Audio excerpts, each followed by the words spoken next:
ประกาศเตือน 15 จังหวัดเสี่ยงภัยพายุฤดูร้อนวันที่ 9 พฤษภาคมนี้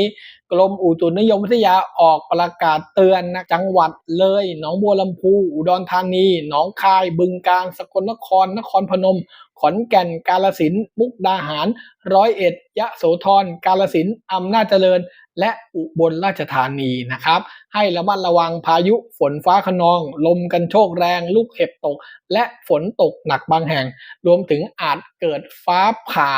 อาจเกิดขึ้นได้ในบางพื้นที่นะครับก็ต้องระมัดระวังมากๆวันที่ 9 พฤษภาคมนี้ครับ